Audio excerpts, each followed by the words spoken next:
Buenos días para todos. Bueno, listo. Vamos a esperar 3, 4 minutos más que vayan entrando el resto de compañeros para dar inicio a la clase. ¿Listo?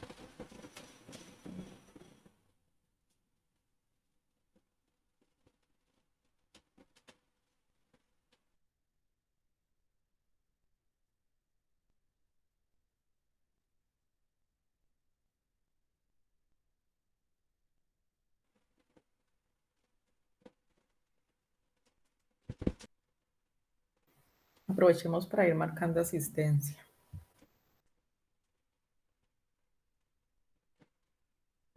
Así es, como dice a la compañera, aprovechen para ir marcando la asistencia.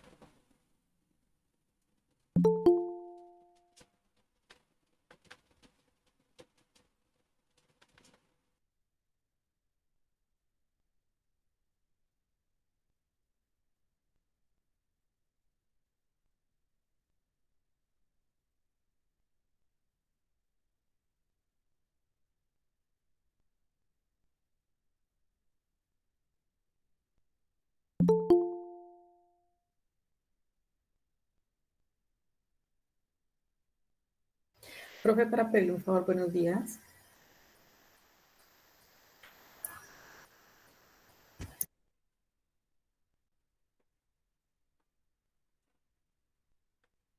Buenos días. Dime qué favor sería. Profe, tengo pendiente la asistencia, la primera asistencia. Las otras dos ya las he hecho bien, pero pues La la primera primera vez asistencia, no Paola pude. Sí, Delgado. señor. Sí, Listo, señor, Paola, Paula Andrea déjame Delgado. corregir de una vez. Muchas gracias, profe.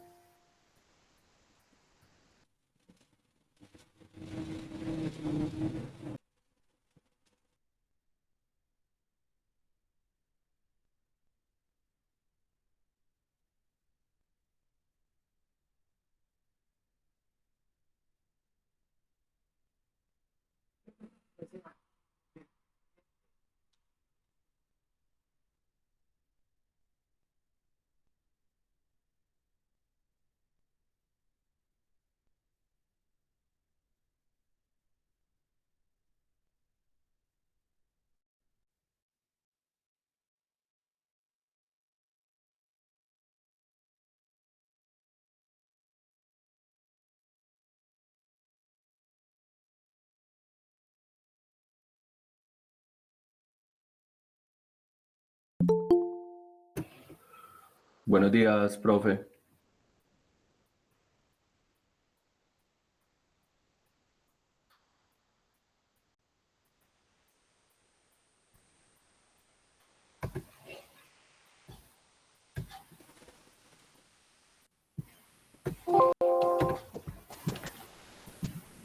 Buenos días a todos, el compañero que me saludó también. Buenos días.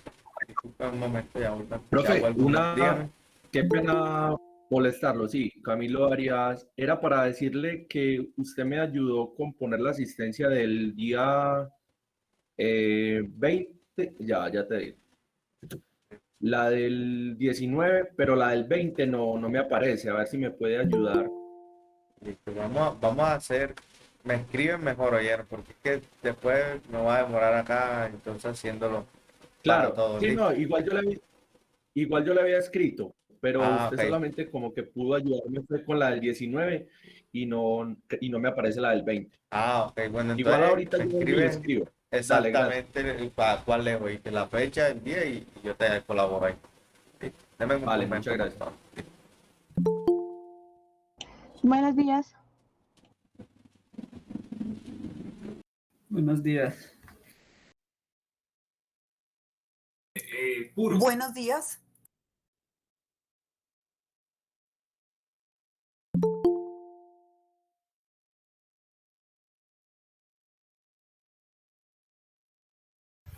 Buenos días. Buen día, ¿cómo están? Buen día. Buen día para todos.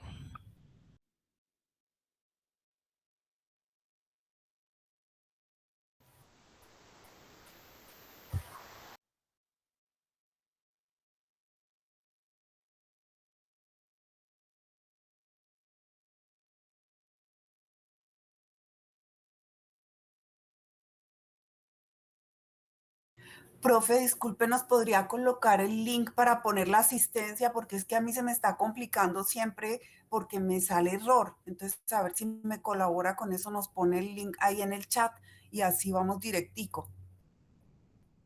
Por favor, gracias.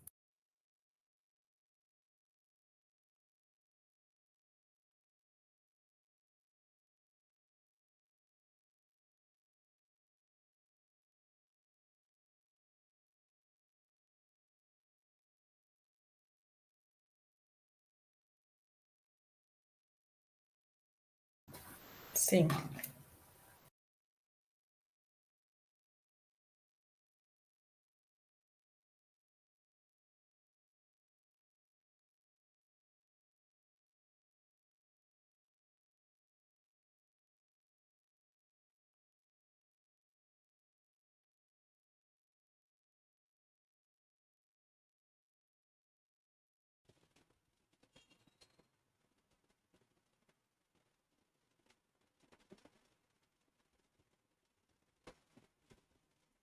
Listo, listo, ese sí es el link.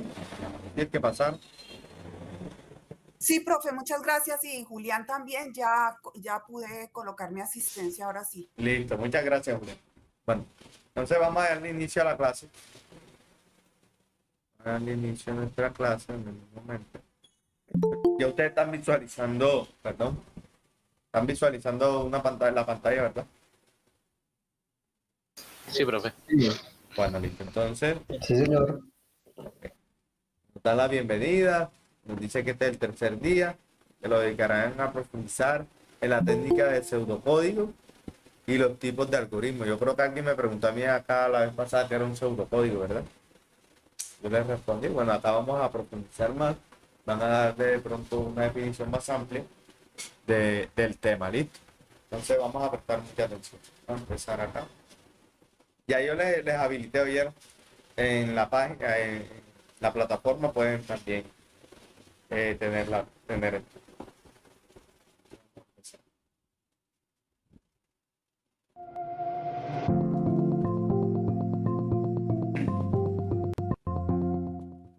Hola a todos. En este video seguiremos presentando en detalle el método ideal para solución de problemas computacionales. El tema de hoy es bastante interesante ya que vamos a hablar de la etapa de algoritmos y específicamente de los requisitos de software. Bienvenidos. Después de haber identificado y definido el problema, de haber realizado ejemplos específicos aplicando especialización y tener ya una estrategia de solución, en la etapa de algoritmos es donde se diseña esta solución, el cómo. Se hace de manera detallada, especificando el conjunto de algoritmos que solucionan el problema planteado para una serie de requisitos que debe cumplir el software que vamos a desarrollar. De las 4 tareas que se realizan en la etapa de algoritmos, es decir, especificar requisitos, escribir los algoritmos para cada subproblema, escribir el algoritmo general y las pruebas de escritorio, en este video nos vamos a centrar en la especificación de requisitos de software únicamente, dada la importancia de este tema. Una definición muy breve pero bastante completa de lo que es un requisito de software es la siguiente. Léanla conmigo. Un requisito de software define una función que el programa que se va a construir debe proporcionar para contribuir a solucionar un problema en un contexto real. Entonces, en esta definición se establece que un requisito de software nos dice lo que el usuario espera que haga el programa, la persona que lo va a usar, y que esto que hace contribuya a la solución general del problema que tenemos. Quédense con esa definición de lo que es un requisito. Como sé que ustedes están bastante interesados en el tema de requisitos y van a investigar más acerca de ellos, quiero comentarlos que es muy posible que los encuentren como requerimientos de software. Realmente la palabra correcta, en mi opinión, es requisitos de software. Sin embargo, se ha popularizado bastante el uso de la palabra requerimientos. Nosotros no vamos a entrar en esa discusión semántica y en el contexto de este curso los trabajaremos de manera indistinta. A veces requisitos, a veces requerimientos. Bajo la perspectiva de los requisitos de software, podemos decir entonces que inicialmente Los stakeholders definen una lista completa y ordenada de requisitos que han obtenido después de varias reuniones en las que se han puesto de acuerdo sobre los requisitos que deben satisfacer la aplicación computacional y que se debe construir para ellos. Luego esta lista se pasa al equipo de desarrollo o developers para que con esa lista apliquen el método ideal y construyan la aplicación. Finalmente se entrega el programa y se valida que cumpla con los requisitos, se instala en el computador de los usuarios y todos felices.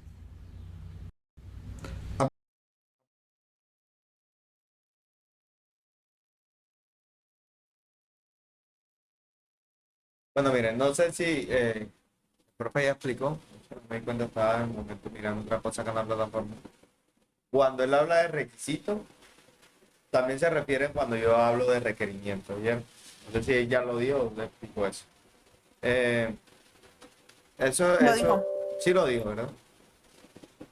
Sí, señor. Ok, bueno, listo. Ese mismo término lo usamos, algunos lo usamos como requerimiento, otros como requisito. Yo hablo mucho de requerimiento.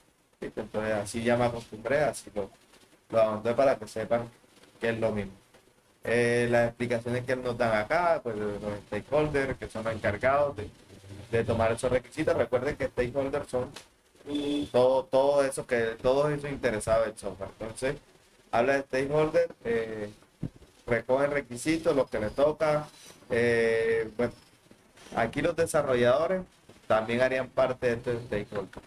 Esto está generalizando bastante acá, pero habla de los desarrolladores encargados de construir o desarrollar la aplicación y acá se hace la entrega. Entonces vamos a dejar que el video siga avanzando para que se vaya explicando un poco más. ¿Listo?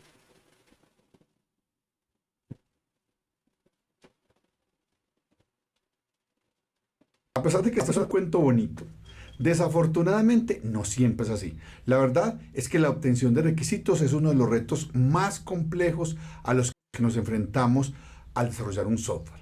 Existen muchas caricaturas o lo que llamamos ahorita memes al respecto de este problema con los requisitos. En la figura que vemos aparece que lo que el cliente quiere o solicita. Luego el jefe de proyecto, miren cómo lo entiende. El jefe de proyecto le dice al analista y el analista lo diseña de la forma que ven ustedes ahí. El programador con lo que entiende el diseño lo construye y una vez construido, ya sabemos que el de mercadeo lo vende como una de las 7 maravillas del mundo. La documentación técnica del proyecto brillará por su ausencia. Y cuando el jefe de proyecto dice que hay que instalar el software para que todos queden contentos en la fecha definitiva y quedemos felices como en el cuento, lo único que tiene es ese lacito que aparece allí, pero eso sí, la factura al cliente estará bien elaborada. Ya ven cómo es el soporte que hay que darle a las aplicaciones, porque las aplicaciones no son como un producto que se entrega y ya está, sino que hay que darle soporte posterior, lo que llamamos mantenimiento anteriormente. Y al final, lo más triste es darse cuenta de esa figura final, de lo que realmente el cliente necesitaba. Por eso... Listo, mire, como dice el profe, esta es una imagen que esto ha recorrido mucho y eso siempre lo muestran los desarrolladores o profesores de desarrollo de software, ingeniería de sistemas. Esta imagen siempre la muestran, que en realidad se asemeja mucho a lo que es la vida real. ¿Sí? Prácticamente nos explica lo que es la vida real. Por ejemplo, como les decía, así lo explica el cliente. El cliente lo explica así. Vea, es muy importante el momento que uno recoge los requerimientos. Es muy importante. ¿Por qué? Porque, créanme, el cliente le da los requerimientos ahora, por ejemplo hoy, y mañana toca nuevamente reunirse con él. Porque en realidad uno se pone a crear el algoritmo, el análisis de todo, y se da cuenta que hace falta algo, o está sobrando algo. Le toca ir nuevamente donde el cliente a hablar y explicarle. ¿Listo? Para que él defina nuevamente y reorganice esos requerimientos. Entonces, esa es una fase muy importante. Una parte importantísima en el desarrollo de un software, esos requerimientos. ¿Listo? Vemos acá, por ejemplo, así lo entiende el jefe de proyecto. Miren, o sea, eso, mejor dicho, así lo diseña el analista. Miren cómo lo diseña el analista. Así lo escribe el programador, porque esto viene desde acá, viene mal. El programador lo diseña así, como pues una parte como se lo están pidiendo y como él de pronto, sí, tal cual como se lo están pidiendo puede ser. Y lo analiza y cree que el funcionamiento es así. Y así lo venden, vean. ¿Cómo lo venden? Es realidad. Así lo documentan, o sea, no hay documentación, créanme, en la mayoría de los proyectos que hacen, lo que menos tienen en cuenta es la documentación. A veces no queda documentado y es muy importante documentar todo lo que uno va haciendo. Importantísimo. Pero la mayoría de las personas nunca documentan el software. ¿Sí? Así funciona la versión instalada, ¿ya? No funciona nada. Lo que se factura, o si la factura va porque va. El soporte previsto, que es soporte, imagínense, si eso no está funcionando. Y como dice él, se sorprende uno realmente a lo último, lo que en verdad el cliente necesitaba. En realidad no era esto que él pidió, era algo más sencillo. Entonces eso pasa, suele pasar, es por eso que yo les digo, perdón, hay o sea, fijarse mucho en esta parte de los requerimientos. Es importante, es una parte muy importante a la hora del desarrollo del software. ¿Alguien tiene alguna pregunta? ¿Hasta ahí? ¿Va a seguir? Discúlpeme, sí, Es muy pues importante yo pienso que, desde que los primeros pasos que estemos dando, Aló, ¿Cómo? Hola, aló, hola, la escucho. profe. Sí, es que se acuerda que el otro día estábamos hablando de los requisitos de seguridad. Mire que ahí se pueden meter sin conocer mucho. Ahí dentro de los requisitos de software se meten los requisitos de seguridad. Así es. Sí, gracias. Tiene toda la razón. Así es. Entonces, eso hay que tenerlo muy en cuenta. Y si el cliente no lo menciona, pues toca metérselo. Uno como desarrollador o como los que el grupo que va a desarrollar el software, debe incluirlo. Debe mencionárselo al cliente después. Así es. Muchas gracias por el aporte. Vamos a seguir. para aprender a desarrollar programas como en este curso, entendamos la importancia de los requisitos de software. Veamos algunos ejemplos de requisitos de software. Por ejemplo, esta usuaria nos está diciendo que como oficial de tránsito quiere consultar las multas de una persona en tránsito y transporte. Nos está definiendo algo que desea que una aplicación haga, es decir, un requisito de software. En este otro ejemplo, un usuario que es un enfermero nos está diciendo que como personal de enfermería quiere conocer en tiempo real, o sea, instantáneamente, la información del estado del paciente, seguramente de las constantes vitales, para poder reaccionar ante cualquier anomalía que pueda presentar el paciente. Muy importante. Aquí esta persona que trabaja como domiciliaria en una de estas plataformas móviles nos está pidiendo que como domiciliaria quiere que le informen los domicilios disponibles cerca de la ubicación en la que se encuentra, claro, para poder ir y desplazarse más rápidamente. En este ejemplo final vemos como un usuario de la plataforma de transporte, de tantas que hay, quiere solicitar servicios de transporte tanto locales como intermunicipales. En el proceso ideal que estamos viendo, todas las etapas anteriores y las que vienen están relacionadas entre sí. Es así como para cada subproblema, que lo identificamos en la parte de definición del problema, ¿recuerdan? Se deben definir uno o varios requisitos de software. Vamos a ser un poco más específicos con los ejemplos de requisitos. Y para ello utilizaremos el formato que estamos viendo para definir requisitos.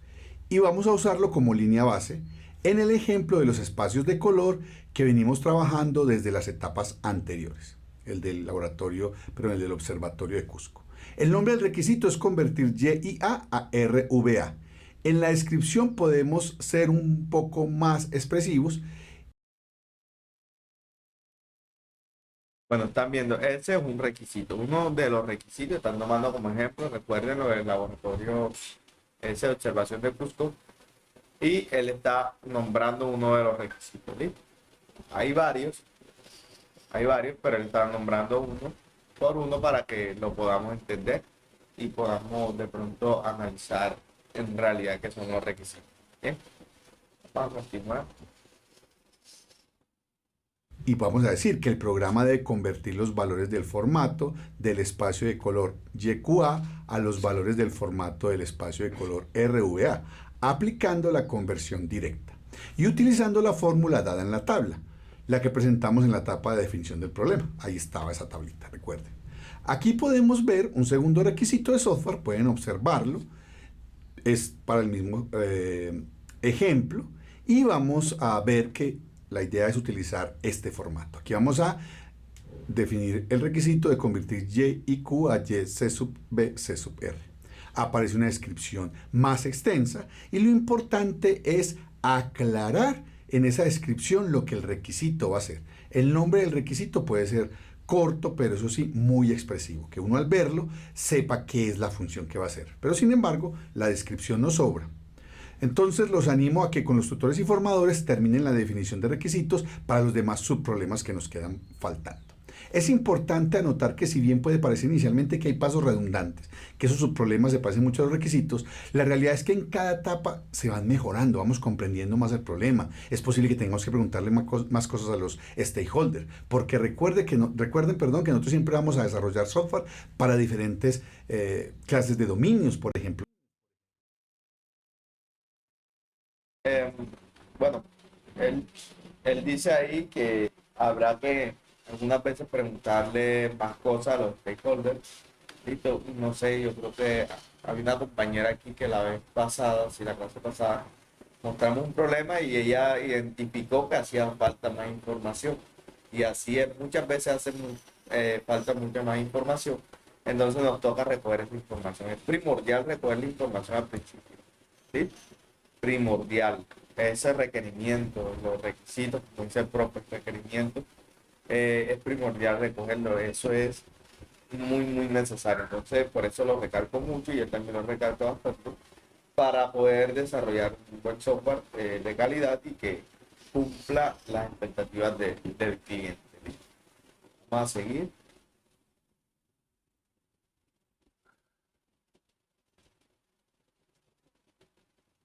Para salud, para finanzas, para deportes, para el sector público, y por eso es muy importante utilizar todas estas técnicas que estamos aprendiendo aquí, que nos van a permitir entender y clarificar los ejemplos específicos donde estamos trabajando, porque no sabemos en qué parte nos vamos a desempeñar como desarrolladores de software.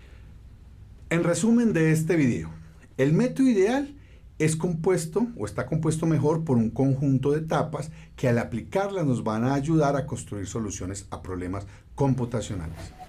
En este video estuvimos viendo la etapa de algoritmos, específicamente la tarea que tiene que ver con los requisitos de software. Vimos algunos ejemplos básicos, pero en particular trabajamos en el caso de estudio del Observatorio de Cusco, que vimos 2 requisitos y que ustedes espero que hagan los demás con sus tutores. Muchas gracias por haber visto este video. Espero que tomen apuntes en todos los videos, que contesten las preguntas que están allí, que vuelvan a verlos y no olviden comentar con sus tutores y formadores acerca de todas las dudas o ideas que les vayan surgiendo en ellos. Nos vemos. Chao.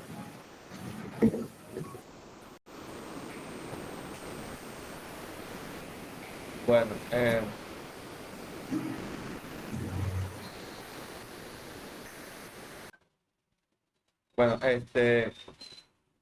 lo que él habla de los demás requisitos, eso los vamos a ver ahora. Sí, ¿qué otros requisitos hay ahí? Igual ahí dentro de una de esas actividades, yo estuve viendo y ya están ahí especificados. Lo que hay es que identificarlos y organizarlos. ¿Sí? ¿Alguien tiene alguna pregunta sobre eso?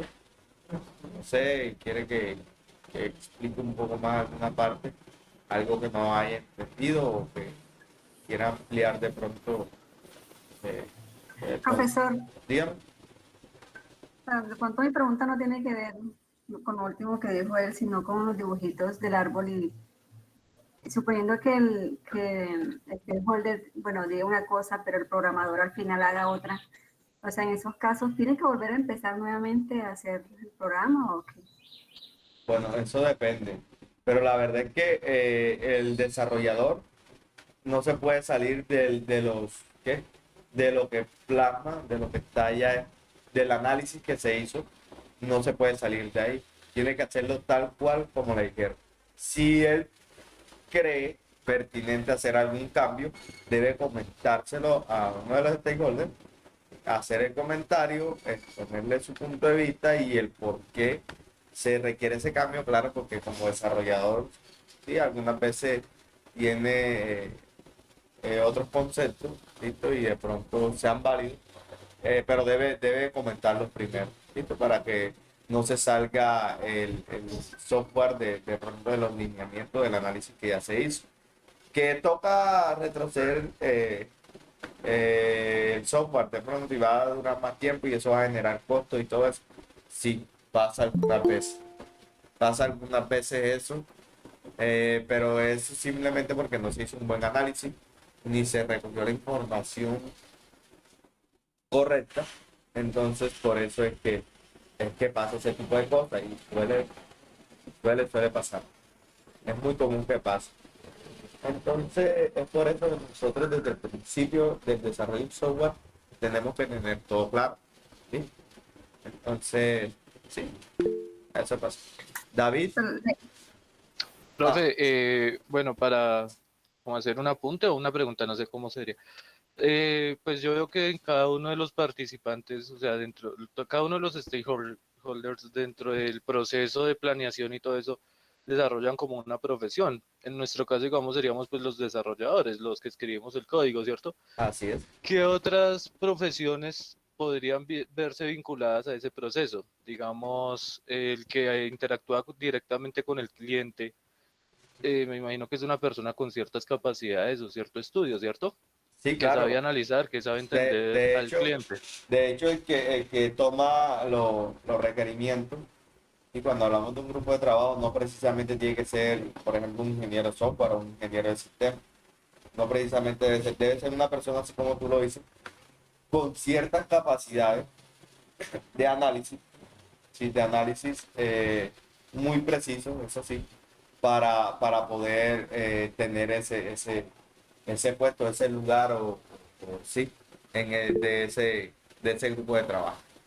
Sí, profe. Pues, Sí, perdón, es que yo se lo comentaba porque, pues, en mi experiencia personal, pues, yo soy freelance y, pues, yo directamente interactúo con el cliente y entiendo, pues, sus requisitos, sus requerimientos para hacer así como una planeación, que eso ya sería como otra etapa para, bueno, entender su problema, entender su necesidad y hacer como una programación de cómo se va a desarrollar. En el principio que yo empecé a trabajar, yo no lo entendía de esa manera y simplemente yo empecé a escribir código y en cierto momento pues me estrellé porque el proceso, el proyecto que estaba trabajando se estaba complicando más y no tenía unas buenas bases. Entonces, en así ese es. caso, en ese caso a mí me tocó retroceder el proyecto y sentarme a hacer una planeación. Pero en esa planeación yo sentía que eso no era mi tarea. Yo decía como si yo estuviera en una empresa donde tengo un equipo de trabajo y todo, yo no tendría que estar haciendo esto. A mí me gusta es escribir algoritmos, escribir código, ¿cierto? Así es. Entonces, digamos, el curso nos muestra como todo ese proceso, pero nos enfoca en cierto punto, en cierto momento ya la parte del desarrollador, creo yo, ¿cierto? Sí, claro, así es. Eh, Como viste, tú te diste cuenta de eso y por eso que existen todo eso, esas partes, ¿sí? En el desarrollo de un software, todo eso, esos stakeholders, esas personas que ocupan cada uno un lugar, porque uno se da cuenta al momento de desarrollar software, uno se da cuenta de todo eso, de las necesidades de ciertas personas en ese proyecto. ¿Sí? Y así como tú dices, tú sentías que no, que eso no te tocaba a ti, así lo sentías tú. Y es Ujú. así, o sea, uno como desarrollador no quiere desarrollar simplemente, pero hay proyectos que le toca a uno crear solo, ¿sí? Sin un grupo de trabajo, entonces le toca hacer todo Todo el eso, proceso. sí, todo ese proceso. Ok, gracias, profe. Listo, primero iba Alejandro, después Jorge, pero Linda iba a decir algo más, ¿verdad, Linda? No, profesor, solamente que, pues yo decía que a la larga la idea es que el stakeholder quede satisfecho con lo que uno está haciendo. Entonces, si realmente uno se equivocó a la hora de desarrollar algo, pues la idea es corregir eso, ¿no? Así es, Linda. Pues muchas gracias por tu aporte. Bueno, viene Alejandro. Sí, mire, es que todo ese proceso viene en publicidad, se conoce como el ejecutivo de cuenta recibe los requerimientos de parte del cliente en primera instancia. Después van otras etapas que son unos talleres con el cliente para elaborar un brief. Nosotros en publicidad definimos esa etapa de desarrollo de brief. Ahí es donde se establecen todos los requerimientos de una manera profunda. No se deja al cliente solo. Ahí van integrados los diseñadores gráficos, los desarrolladores, los correctores de estilo para que no hayan errores en la semántica de lo que se va a comunicar.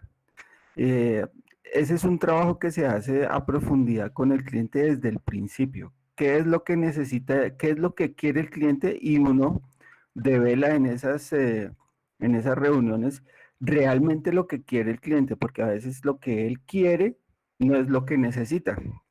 Entonces ahí en esa etapa de elaboración del brief es donde se establecen todos los requerimientos que necesita el cliente o el software que se va a desarrollar. No es un trabajo multidisciplinar. Claro, claro, así es. Si te das cuenta, eso es como un estándar a la hora de crear un proyecto. ¿Listo? Sea cual sea el proyecto. Necesitamos eso. ¿Sí? Muchas gracias por tu aporte. Viene Jorge.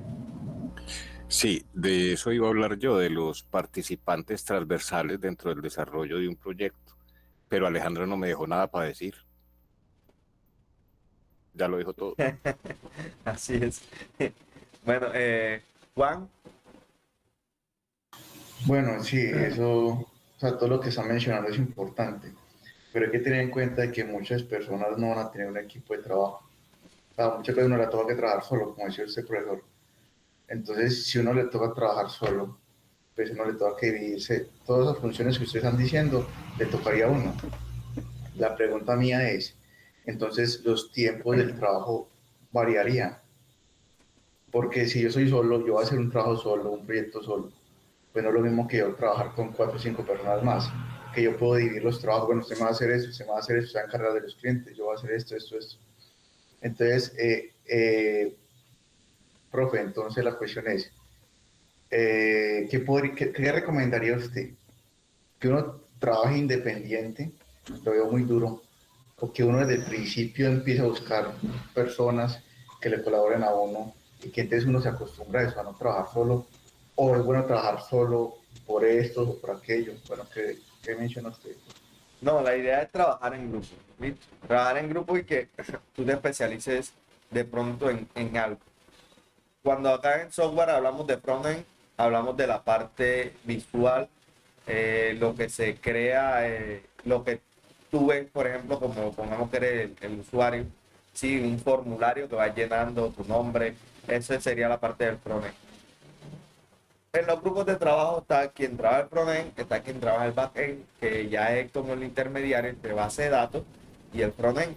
Entonces, esa información está la base de datos. ¿Sí? Entonces, ya ahí tenemos varios tipos de pronto en la creación, desarrollo del software, en lo que es la programación, en lo que es ese desarrollo. ¿Sí? Entonces, sí, es bueno trabajar en grupo, es mejor, como tú lo decías, por tiempo, ¿listo? Por tiempo y además de que tenemos especialistas en cada área.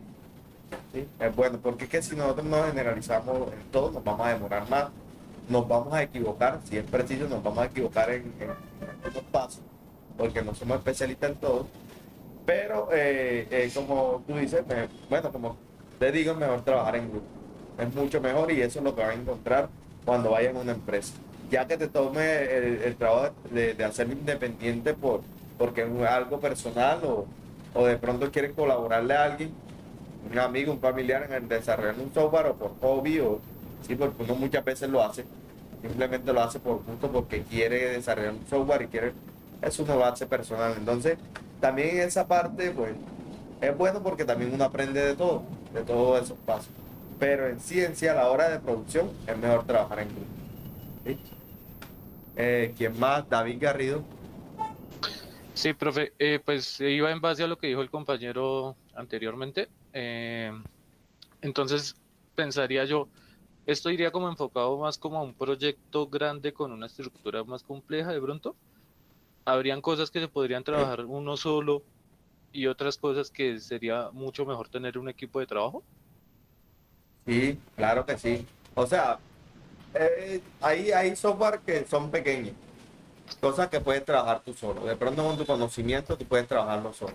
Digamos, alguien te pide, por ejemplo, un ejemplo, te diga, no, yo necesito, digamos, tener una información con cierto formulario de, ¿qué? De la Junta Comunal del barrio, por ejemplo, de todo lo que hacen parte de la Junta Comunal del barrio. Entonces yo creo, tú creas un software con un formulario que recoja nombre, los datos de la persona y que eso vayan directamente a una base de datos que tú puedes crear, por ejemplo, un servidor, en un servidor o en un host. Pero si estamos hablando personalmente, ya tú lo haces en un servidor propio. Un servidor puede ser cualquier computador que tú utilices para almacenar todos esos datos. ¿Sí? Algo remoto. Sí. Ese tipo, por ejemplo, eso es pequeño, eso es algo pequeñito, pero ya si te pide de pronto, como yo les explicaba ahora rato, una parte de una aplicación móvil, que es de pronto, digamos, pues una empresa de mensajería que quiera ubicar sus trabajadores, que lleve de pronto la contabilidad de todos los domicilios o sí, los movimientos que hagan diarios, que eso haga un arqueo, o sea, es una aplicación más grande. ¿Sí me entiendes? Y una aplicación que conlleva datos de cliente, la suma de dinero, todo eso. Entonces, lleva principalmente, como decía la compañera también, lo de seguridad informática, o sea, lleva muchas cosas, ¿sí me entiendes? Entonces, ahí sí toca tener el grupo de trabajo, porque si lo hacemos todo solo, nos vamos a demorar bastante tiempo. Y después que lo termines, lo vas a poner a producción y te vas a dar cuenta que le hace falta muchas cosas. Entonces, es mejor tener el grupo de trabajo en esos proyectos grandes.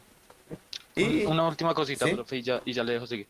O sea, y en base a eso que estamos comentando en una experiencia de negocio, digamos, como desarrollador, se podría decir que es como recoger esas migajitas de trabajitos sencillos que pueden haber ahí, ¿cierto? Claro. ¿Qué sería la mejor opción de negocio, digamos, para un desarrollador? ¿Vincularse directamente a un proyecto en una empresa trabajando con un ingreso de pronto más estable, o recoger esos trabajitos, esas migajitas que hay por ahí y lucrarse de esa parte? Lo que pasa es que, mira, cuando trabajas con una empresa, eh, te da una experiencia laboral, o sea, una experiencia personal, porque la experiencia personal en su trabajo, en su desarrollo, uno la adquiere haciendo hasta trabajo por uno mismo, de gustos de uno, que uno quiere realizar un proyecto. Una empresa te va a dar una experiencia laboral que te va a certificar. ¿Listo? Que trabaje independiente, bueno, trabajar independiente económicamente, yo pienso que da más. Listo, si quieres económicamente, la parte económica te va a dar mucho más, porque incluso van a haber trabajos que de pronto harás en un mes y medio, en un mes, y la ganancia que vas a tener de ese trabajo son de pronto el salario de unos 7 meses en una empresa, y lo vas a hacer de pronto en un mes. Sí, hablando de eso. Debes tener tu grupo de trabajo. ¿Sí? Tu grupo de trabajo, ¿para qué? Para que tus trabajos queden bien y te pueda recomendar un cliente. ¿Listo? Además de que debes tener quien te ayude con el soporte de ese trabajo, porque la aplicación o el software va a seguir corriendo. ¿Listo? Entonces, también ahora mismo se trabaja, cuando uno desarrolla un software, no se trabaja, digamos que yo te hago el software y tú me pagas. Listo, me pagas de una vez lo que vale el software, ¿no? Uno lo toma como una prestación de servicio. Yo te pongo a funcionar el software, tú me pagas mensual o me pagas anual, y yo te ofrezco lo que son los mantenimientos, las actualizaciones y todo ese tipo de cosas. Entonces se trabaja mejor con prestación de servicio. Y el software es tuyo, no se lo das a la empresa. ¿Listo? No se lo libera a la empresa, sino que es tuyo. Si la empresa decide en algún momento de dejar de trabajar contigo, te dice, no, ya yo no voy a seguir, bueno, te doy mi software, listo, y listo. Ya no hay ningún problema, no te sigue pagando a ti ninguna mensualidad ni nada de eso. Es la manera Gracias, que profe. lo más común como se trabajaba. Listo. Vale, profe, gracias. Listo, con mucho gusto. ¿Quién más? Moisés. Sí, profe, apoyando un poco lo que usted mencionaba y volviendo a la primera clase, donde el mismo profesor que está en el video nos hablaba de que pues la parte de la programación es un grupo de personas que trabajan para satisfacer una necesidad. Ya, obviamente que si uno quiere trabajar solo, pues sí se puede, pero, o sea, como decía el compañero, demanda demasiado tiempo una sola persona dedicarse a tantos requisitos o tantos factores que de pronto el cliente quiera en su aplicación o en su software. Entonces, lo más sencillo sería trabajar en grupo, en equipo, para poder así pues avanzar más en el tiempo. Ya. Así es, gracias por tu aporte. Es que lo mejor es acostumbrarse, sí, porque hay personas que dicen que no saben trabajar en equipo, pero es bueno acostumbrarse a trabajar en equipo. Es muy bueno acostumbrarse a trabajar en equipo porque, como dice el dicho, eh, bueno, dos cabezas piensan más que uno y si tenemos varias personas, pues obviamente ahí van saliendo más ideas, salen más aportes, la solución a los problemas son más rápidas. Entonces, es muy bueno trabajar en equipo. Digo, acostúmbrense a trabajar en equipo para que no tengan problemas. Y así van a ver que si lo hacen independiente con su equipo o lo hacen en una empresa, pues, si en una empresa, pues van a encajar muy bien, no hay ningún problema. Encajan bien con el equipo. Entonces, Gabriel habló ya. Buenos días, profe. Buenos días. Profe, un desarrollador full stack es el que hace frontend y backend. El full stack, bueno, full stack se refiere a cuando nos especializamos únicamente en una cosa. Puede ser frontend, backend, bueno, listo. Se tiene que guiar más a una sola cosa, listo. Digamos que el que hace el backend o el frontend, pero que se especializa en eso. ¿Sí? Ya que hay full stack que sí, que hacen las dos cosas, pero como les digo, requieren, cuando una empresa siempre buscan a alguien full stack, por ejemplo, en React, digamos, React, están pidiendo prácticamente la parte ¿de qué? De acá del frontend, porque React es bastante frontend. Tiene la del backend, que utilizamos con Node.js, que es de JavaScript. Bueno, pero eso lo van a ver ustedes en el cuarto ciclo. Ya, profe, y uno como freelance, digamos, ¿cómo hace para calcular el precio de un proyecto? ¿Cómo para calcular cuánto vale? Sí. Bueno, la mayoría de las veces yo veo que esos freelance, cuando son así en línea, el cliente casi siempre ofrece el precio y le toca trabajar por lo que dice el cliente. Pero tú calculas el precio de tu producto, pues eso depende mucho de la persona y de pronto también el software, pues, ¿qué problema va a solucionar? Porque si es, como les decía, simplemente un formulario, pues uno no puede cobrar mucho. Y cuando digo no cobrar mucho, no excederse, ¿qué? Eso va dependiendo ya de la persona.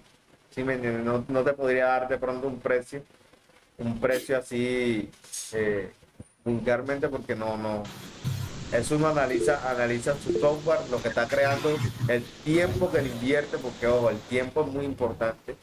También cuando uno va a desarrollar, debe pedir una parte, un porcentaje de lo que el costo. ¿Por qué? Porque muchas veces, miren lo que ha pasado, y se lo digo también por experiencia personal. Quieren desarrollar un software, le buscan a uno, le comentan el software, bueno, listo. ¿Cuánto vale el software? Bueno, uno le dice, no, vale 3,5 millones, vale 4 millones de pesos, listo. Entonces, no, que empieza, bueno, listo, uno empieza, no le pidió dinero.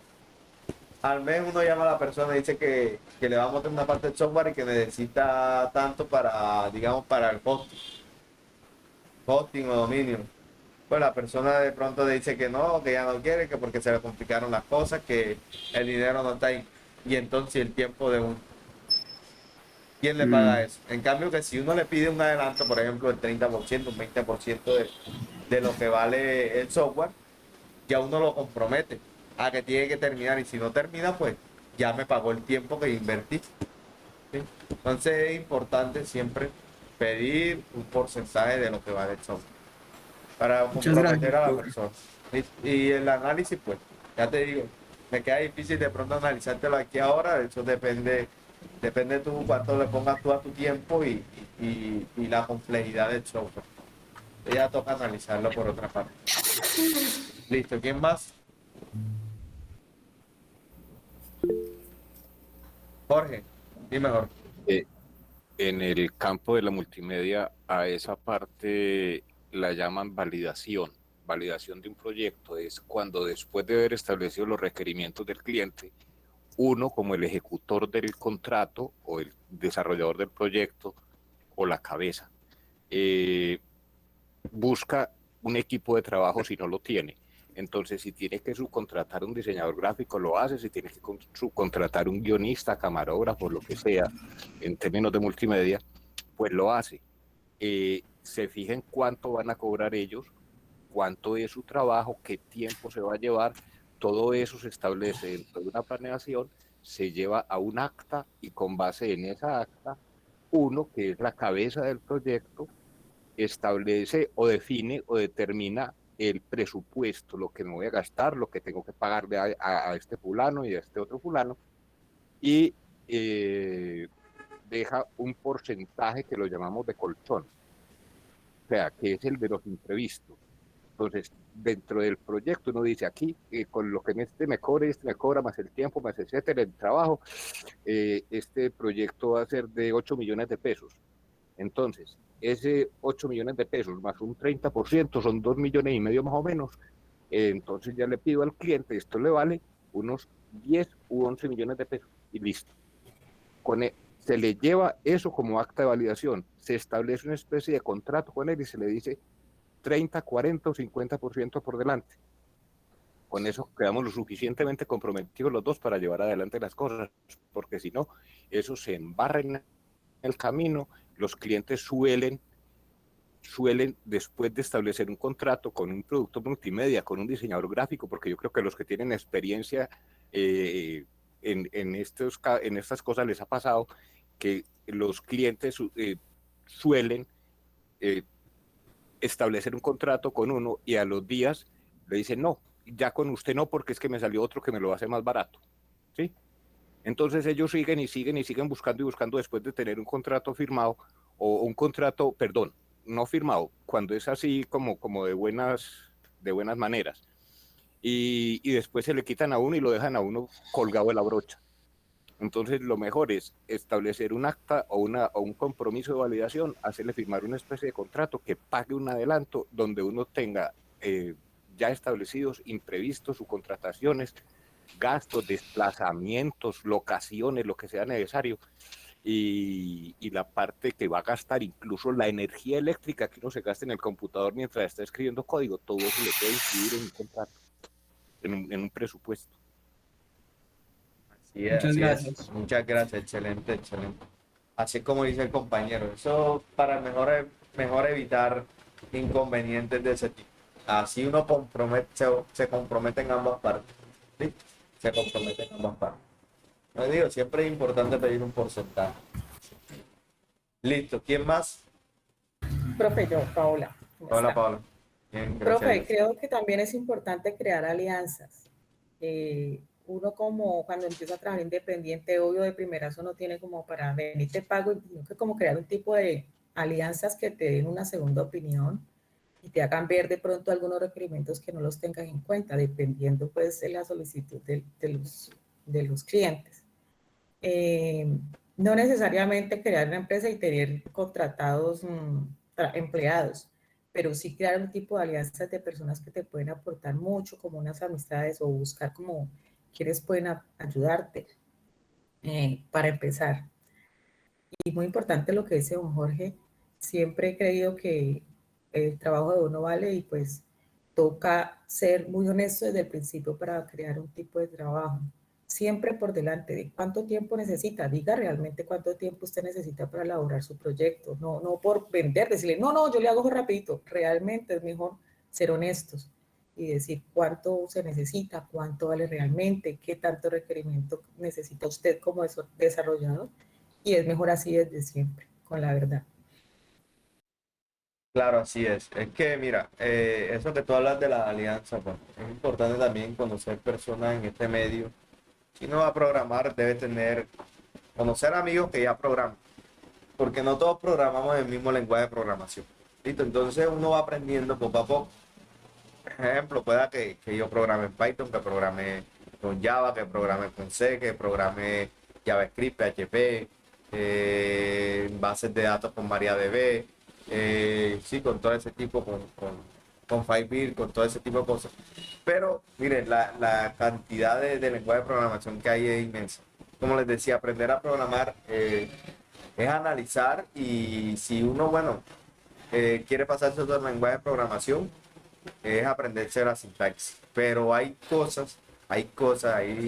entornos de desarrollo, son los llamados ahí ID, no dice ID, los entornos de desarrollo que tienen ciertas cosas que de pronto complican un poco el desarrollo, porque uno no lo sabe aplicar. Por ejemplo, me pasó, si eso fue el año pasado, el año antepasado, me pidieron algo, un software, si era para una empresa.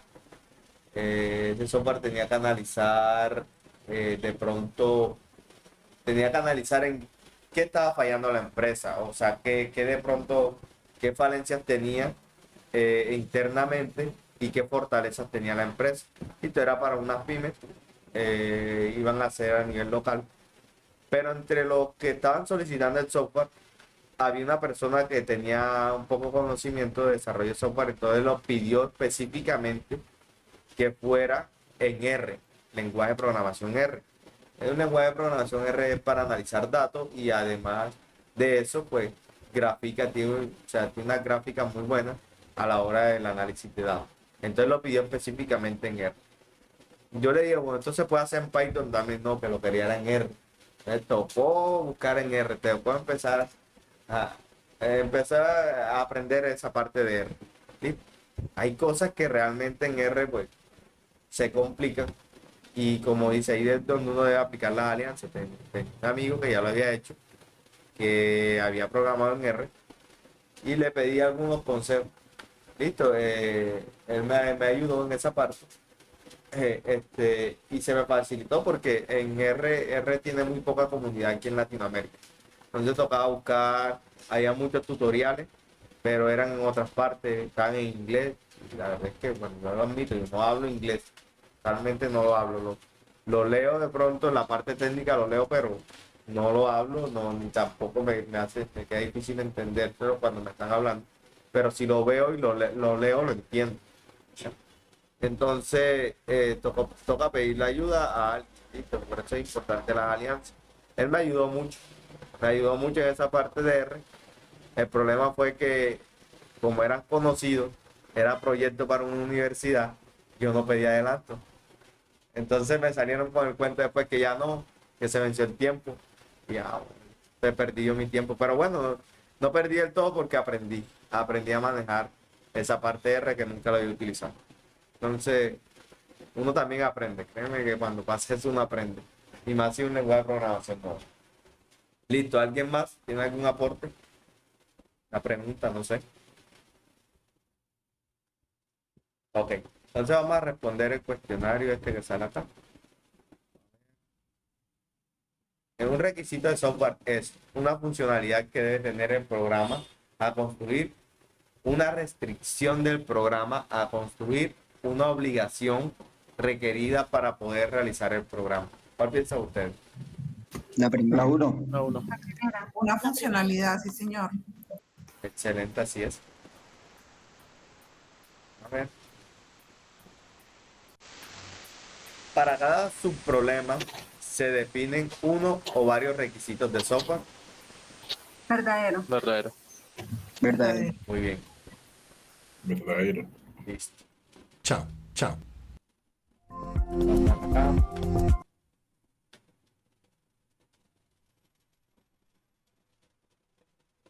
Listo, bueno, algoritmos con pseudocódigo y tipos de algoritmos. Listo, vamos a escucharnos esto. Aquí digo, nos va a definir el profe un poco el pseudocódigo y la parte de algoritmo, que ya algoritmo lo hemos estado viendo hace rato, ¿sí? Y se ha definido, pero no se ha dicho que eso es algoritmo. Entonces, vamos a ver el video. ¿Sí?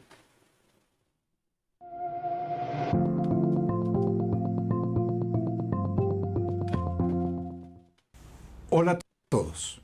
A medida que vamos avanzando en el curso, vamos aprendiendo más conceptos generales, pero a su vez nos vamos acercando a nuestro objetivo específico, que es escribir algoritmos y programas en Python.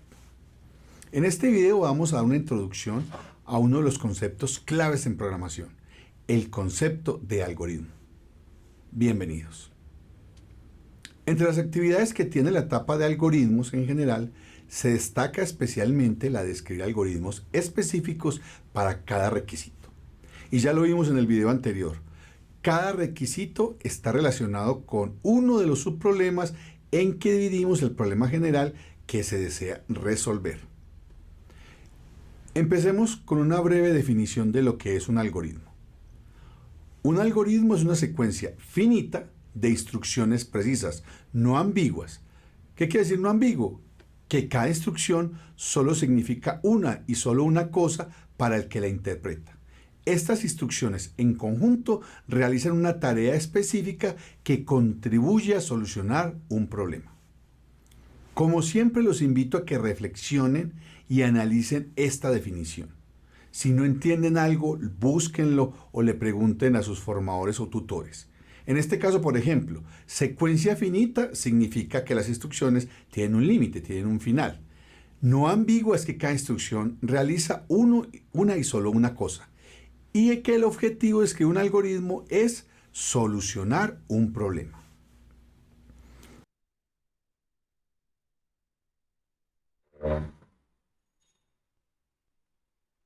Bueno, miren, lo que yo les decía antes, no sé si era este grupo, cuando nosotros desarrollamos un software, eso tiene que ser preciso. ¿Viste? No nos podemos poner a adivinar, ni de pronto yo voy a hacer esto aquí y después que el software termine a ver si es que eso funciona o no. Hay que ser preciso y hay que estar seguro de lo que el software va a realizar. ¿Viste? Si vamos a realizar una función, que esa función, si esa función después vamos a ver el concepto de función, no me preocupo. Y hablando acá de función, esa función me va a realizar, digamos, una división. Entonces me va a devolver el resultado. Tiene que ser preciso, o sea, preciso lo que yo estoy, lo que quiero que haga. No que ponerme a adivinar, que ponerme a ver si de pronto yo hago esto, si no. Tiene que ser muy preciso, tenemos que tener certeza de lo que estamos haciendo. ¿Sí? Es por eso que él dice que debe darse las instrucciones precisas, finitas. Pues el software debe en algún momento de tener su final. No podemos hacer un ciclo infinito porque eso se nos va a convertir en ¿qué? En un virus, por decirlo así. Vendría siendo un virus, ¿por qué? Porque nos va a llenar todo eso, nunca va a acabar y va a estar siempre la memoria del computador ejecutándose y me la va a desgastar y me va a afectar a otros programas. Entonces hay que tener muy en cuenta eso. Porque a veces hacemos instrucciones, miren, me adelanto un poco, los ciclos son esas decisiones que se toman que, por ejemplo, hasta que no se cumpla, el ciclo no deja de seguir andando, por decirlo así, no deja de realizarse. Si no se cumple la función, el ciclo no termina. Digo, si la función se sigue cumpliendo, el ciclo jamás va a terminar. Hay que interrumpirlo, ¿sí? Haciendo que la función deje de cumplirse. Entonces, no se preocupen, de pronto no me entienden ahora, eso lo vamos a ver más adelante, se van a dar cuenta que la verdad es que es sencillo y es muy entendible. ¿Listo? Entonces, vamos a seguir viendo el video.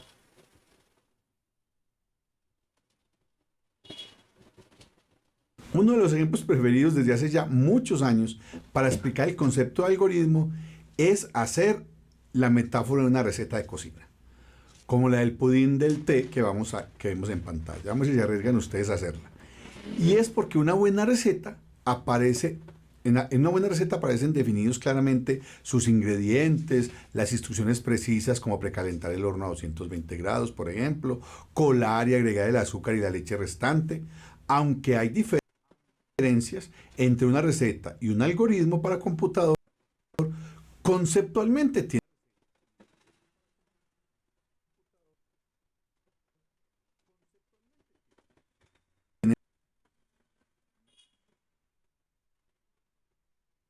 muchas semejanzas.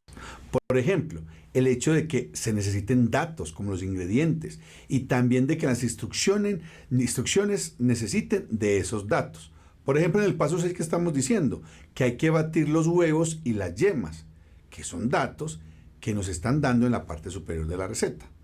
Otra cosa muy importante en esta lista de instrucciones es el orden que tienen dichas instrucciones. No solamente el algoritmo es un conjunto de instrucciones como tal, es un conjunto ordenado de instrucciones.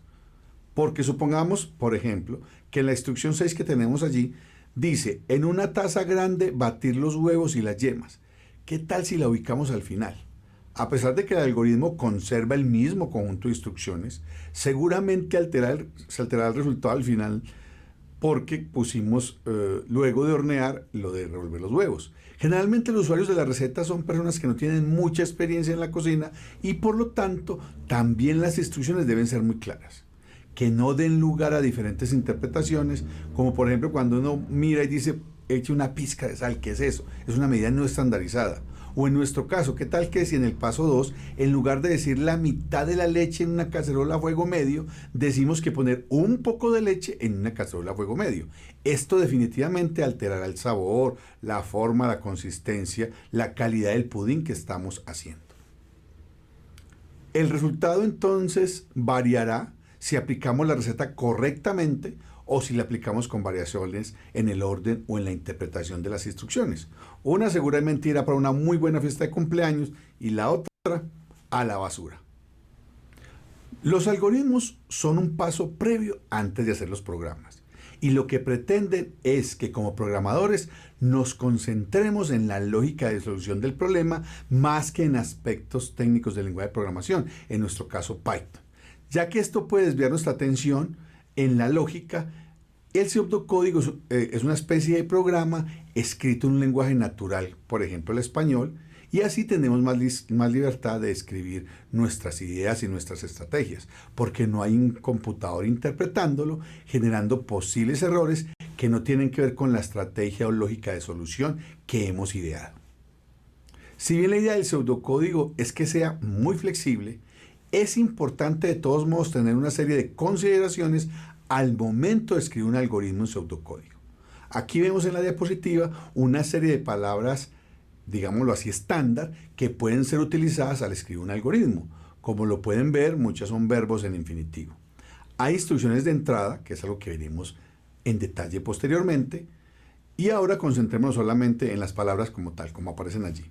Aparece ingresar, leer, obtener. Por ejemplo, leer la posición del vehículo es una instrucción.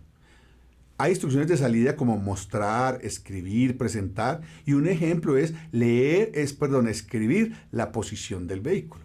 Hay operaciones para calcular el área multiplicando el lado por el lado, y finalmente se tienen instrucciones de control de flujo, que también es algo que analizaremos más adelante en este video. Y utiliza palabras como... Bueno, estamos viendo las palabras que son, como dice el profe, estándar en la hora de realizar pseudocódigo. Como les decía yo la vez pasada y como dice él, es como una forma de decir más natural, ¿sí?, lo que va a realizar un software o lo que está realizando o lo que se va a plasmar en cada línea de instrucción del software, aunque puede ser de una manera muy general, ¿sí? Y de pronto omitir detalles en la línea de programación, pero un programador ya leyendo un pseudocódigo, ¿sí?, debe comprender y debe saber qué va a realizar. ¿Listo? ¿Por qué? Porque si a mí me dicen leer la posición del vehículo, identificar, yo sé qué debo hacer ahí en la línea de instrucción. Si me dicen calcular, por ejemplo, calcular los datos, calcular la posición, yo sé que yo debo realizar. Si no me lo han dicho en el pseudocódigo, debo crear 2 variables o 4 variables. ¿Por qué? Porque si estoy pidiendo 2 posiciones, debo tener, ¿qué? La longitud, la latitud de una de esas 2 posiciones, y entonces obteniendo la otra también serían entonces 4 datos, ¿sí? Eso vamos a verlo más adelante, no se preocupen, ahora es simplemente de manera de ejemplo y viendo lo que, pues las palabras estándares que se utilizan para realizar los pseudocódigos. Ahora más adelante vamos a ver unos ejercicios que este mismo programita aquí nos los pone. ¿Alguien tiene alguna pregunta hasta ahí? Joan, dime Joan. Profe, una pregunta. ¿Es aconsejable, digamos, utilizar herramientas como PCI para hacer Sí, pseudocódigo? sí, en PCI casi todo es como un pseudocódigo, ¿verdad? Y como está en español, pues se nos facilita mucho. El PCI es muy bueno para aprender a programar. Bastante bueno para aprender a programar. Digamos, si Perdón, ¿qué es el PSI? PCI, disculpen, para los que no sepan, PCI es un entorno de desarrollo que es para programar, para realizar ciertos programitas y aprendemos rápidamente ahí. Es muy sencillo porque vemos en instrucciones, por ejemplo, para que un usuario ingrese, digamos, el número de celular, uno simplemente le escribe una instrucción que diga escribir y le pone un número de celular y ahí va dando los datos. O sea, algo así es muy natural, o sea, es como un pseudocódigo, así como dice el compañero Joan. Jorge. También he escuchado que existe Replit. ¿Cuál? Replit. Replit, que es una plataforma gratuita para escribir, ensayar código, corregir, hacer pruebas, y y es de código abierto, creo que es por YouTube que se aborda el asunto. Y la comunidad es muy grande y allá creo que se pueden hacer preguntas, no estoy seguro porque no la he abordado. Ok, yo tampoco la conozco. Replit. O sea, replit.it. Ok, yo conozco PCI. Bueno, la escribes por favor en el WhatsApp, en el chat. Listo, ¿alguien más? Listo, entonces vamos a... Sí, profe. Dígame. Ahí donde dice instrucciones de control y aparecen como esas palabras, ese sí, digamos, puede corresponder como con un if. Instrucciones de control, claro, sí. Para los que no sepan, bueno, el sí, entonces, si no, mientras, Sí, que haga, sí, para, el inicio, fin. Pues, retorno. eso lo vamos a ver ahora, el profe lo va a explicar un momentico ahí. Sí, sí, claro, esos son los if, los ciclos, que es el for, el while. No se preocupen, que no entienda eso, lo vamos a explicar. Sí. Sino que acá está en español. Entonces, son esas cosas, ¿sí? Son los ciclos, ese tipo de cosas. O los condicionales. Entonces, ahora lo vamos a ver gráficamente cómo lo representa el profe. Y yo también les voy ayudando ahí para que vayan entendiendo, ¿sí? Vamos a seguir. Espera que escribir, reply. Sí, yo creo que lo he usado. Lo usé el año pasado pero eso tiene varios lenguajes de programación. Yo montaba ahí en la parte web. Creo que es ese. Donde mostraba la parte web, mostraba un código y ahí también nos dan código a nosotros. Nos ofrecen código que podemos tomar y podemos mirar y ejecutarlo. Creo que es ese. Sí, yo he usado Reply y te permite, digamos, ejecutar código Java. Si lo ejecutas en el computador, digamos, con Visual Studio, otras herramientas, tienes que hacer un montón de configuraciones. Así es. Pero en Reply lo puedes ejecutar más fácilmente. Así es. Sí, entonces fue el que yo utilicé el año pasado. Listo, pero ese es con los distintos lenguajes de programación. Pero el compañero que mencionó PCI, PCI es muy sencillo. Sí, más que todo porque está en español y entonces eso que nosotros, las palabras reservadas esas, todas están en español. Leer, escribir, ¿sí? Entonces es bastante sencillo. Listo. Entonces, vamos a seguir.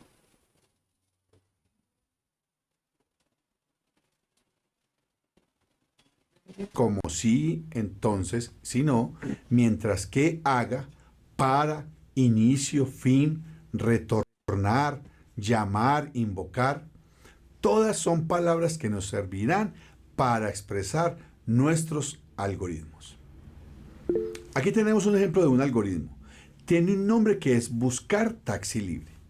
Tiene una serie de pasos que están ordenados y están escritos en expresiones muy claras y precisas.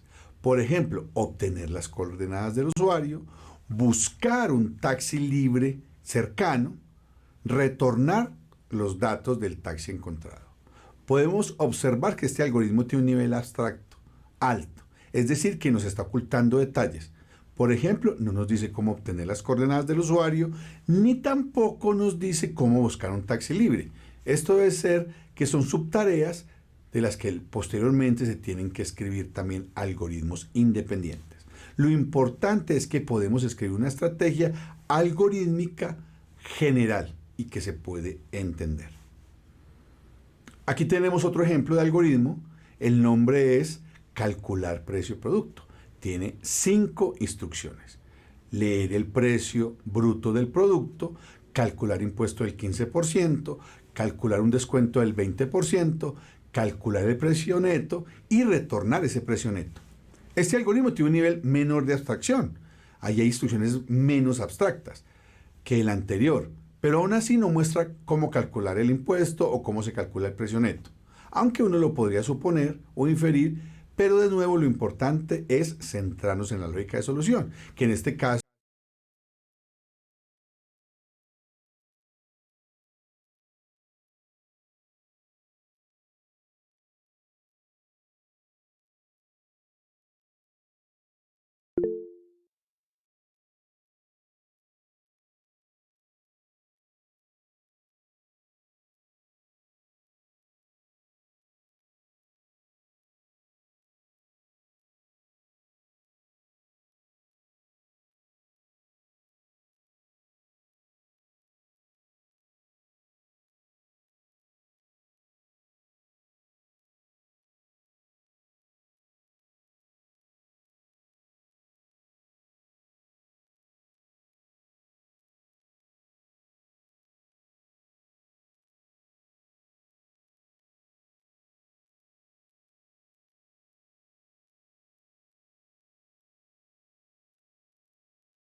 es que dado un precio bruto de un producto se calcula un impuesto, luego su descuento para poder calcular el precio neto.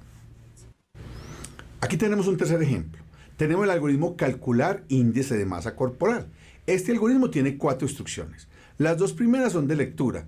Leer el peso en kilogramos, leer la estatura en metros, luego hace un cálculo y nos está diciendo específicamente cómo se hace ese cálculo. El IMC es el peso sobre la estatura de la persona al cuadrado. Seguramente esta fórmula se identificó en las etapas anteriores en la definición del problema, para que podamos finalmente retornar el IMC.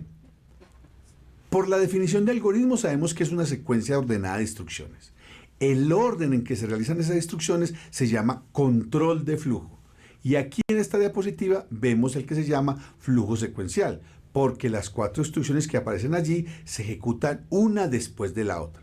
Primero la instrucción 1, luego la instrucción 2, luego la instrucción 3 y por último la instrucción 4. Luego se termina el algoritmo y no se saltó ninguna de las 4 instrucciones. A este tipo de algoritmo lo vamos a llamar algoritmo secuencial. No lo olviden, grábenlo ahí en el disco duro. En este otro tipo de control de flujo se ejecuta la instrucción 1, luego se ejecuta la instrucción 2, donde se tomó o se evalúa una decisión. Si esta decisión es verdadera, se ejecuta la instrucción 3 y luego la 5 para terminar el algoritmo. Pero si esta decisión es evaluada como falsa, se ejecuta primero la instrucción 4 y luego la 5. A este tipo de algoritmos, donde hay condiciones que se evalúan y que permiten, de acuerdo al valor de verdad, que se ejecuten unas instrucciones y otras no, los vamos a llamar algoritmos condicionales también. Listo, bueno, entonces vimos primero el algoritmo secuencial. ¿Listo? Primero se ejecuta una instrucción para darle paso a la otra. O sea, en ese secuencial, por ejemplo, tenemos 4 secuencias, 4 instrucciones. La segunda instrucción no se puede realizar antes de la primera. No. Primero se realiza la primera, la que está arriba, segunda, tercera y cuarta. ¿Sí? Y quinta si tiene quinta. Pero primero las que están arriba por jerarquía se realizan primero para darle paso a la otra. Si no, no. Acá estamos viendo los condicionales. Bueno, era un poco lo que el compañero nos explicaba ahora rato. Sí, cuando vio la parte donde decía sí, sí entonces, sí no, o mientras, o para, bueno, mientras o para, eso no. Vamos a entrar con el sí. Entonces nos damos cuenta que dice instrucción 1, aquí lo vemos representado así, con esta figura geométrica. Instrucción 2, esto sería un condicional. Esta figura siempre va a representar un condicional. Estos son los llamados diagramas de flujo. O programa, bueno, eso, pero son diagramas de flujo. ¿Listo? Entonces nos dan una instrucción. Cuando vemos aquí, esto es simplemente una instrucción. Este óvalo aquí representa un inicio, el círculo representa un final, donde lo veamos siempre va a ser así, es estándar. Este cuadrito, instrucción, este rombito aquí, representa un condicional. ¿Condicional cuál es? Bueno, sencillamente un condicional es un sí o un no. ¿Listo? Nos damos cuenta aquí que dice, si es sí, se va por un lado, pero si es no, se va por otro lado. Ejemplo, yo pongo una instrucción aquí arriba y yo digo, bueno, si 2 más 2 es igual a 4, me está devolviendo un verdadero, entonces se va por verdadero y realiza esto. Pero si 2 más 2 no es igual a 4, según la respuesta que me dé el usuario, se va por acá por el 4, está falso, o sea, es falso. ¿Listo? Tiene 2 caminos. Puedes escoger cualquiera de los dos dependiendo el análisis lógico que haga el programa. ¿Listo? Y entonces toma por aquí o toma por aquí. ¿Listo? ¿Alguien tiene alguna pregunta? Si no lo entendieron, no se preocupen que cuando estemos programando lo van a entender. Muy bien. ¿Qué vamos a hacer? Grabar en el disco duro. El último flujo que vamos a ver es muy interesante y lo vamos a utilizar en muchos de los programas que vamos a hacer en el curso. Aquí se ejecuta la instrucción 1, luego la instrucción 2, y al igual que en el algoritmo condicional se toma una decisión. Si es verdadera, se ejecutan las instrucciones 3 y 4. Y se regresa, ahí está el truco, de nuevo a la instrucción 2 para comprobar si la condición para ejecutar nuevamente las instrucciones 3 y 4 todavía es verdadera. Y en caso de que sea verdadera, vuelve y ejecuta las instrucciones 3 y 4. Esto va a seguir hasta que esa condición del paso 2 se vuelva falsa. En este caso, la instrucción, si es falsa, no va a repetir las instrucciones 3 y 4, sino que se va a ir la instrucción 5 para terminar el ciclo, para terminar el algoritmo. A estos algoritmos los vamos a llamar algoritmos cíclicos o repetitivos en el disco. Bueno, entonces vemos este otro tipo de algoritmo. Flujo cíclico de un ciclo, como yo les digo. Ciclo como el ciclo de la luna, así. Un ciclo que va, empieza en una posición, mira, empieza aquí, gira acá, verifica y si es verdadero, vuelve nuevamente acá, sigue, si es verdadero, vuelve nuevamente acá, sigue, si es verdadero, vuelve nuevamente acá. Solamente sale este ciclo cuando la condición no se cumpla. Si es falso, si se da cuenta que esa condición es falsa, pues sale por acá. Ejemplo, yo puedo poner, digamos, yo digo, bueno, mientras 0 sea menor que 4, pues hazme tal función, muéstrame un mensaje cada vez que 0 sea menor que 4. Entonces eso lo va a hacer cuántas veces, empieza desde 0, 0, 2, 3, 4 veces lo va a hacer, porque va a llegar hasta 3. Ya cuando sea igual a 4, pues no.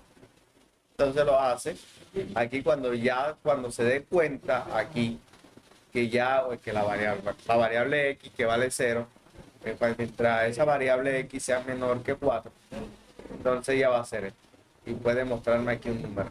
Entonces cuando ya esta variable x ya no valga 0, sino que sea igual a 4, porque yo lo puse que cuando sea menor, entonces ya va a salir del ciclo cuando sea igual a 4. ¿Qué debo hacer yo? Bueno, la variable x debo ir aumentándola cada vez que esto haga un ciclo, la voy a aumentar de 1 en 1, o sea, sumándole en un 1 al valor que ya tiene, para que en algún momento salga de aquí. ¿Por qué? Porque si no sale, entonces me vuelve infinito y, como les digo, se me convierte en lo que llamamos virus, un tipo de virus, ¿sí? Porque me va a invadir la memoria del computador. Bueno, ¿alguien tiene alguna pregunta hasta ahí? Eso es como un ciclo while, ¿cierto, profe? Sí, puede ser un while o puede ser un for, depende de que quieran utilizar. Eso lo explicamos después, no te preocupes. Ahora explicarlo después se me lleva ya el poco tiempo que queda la clase. Y no va a ser entendible, sino cuando esté en código. ¿Quién más? ¿Quién más?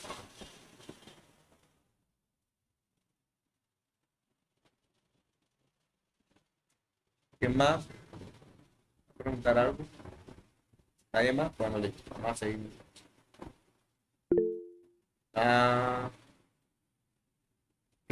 Cristina, disculpa, dime Cristina. Creo que una cosita, pues la verdad yo no sé nada, absolutamente nada del tema. Y esto, está ahí mucha terminología, mucho contexto. Pues que no veo tan fácil.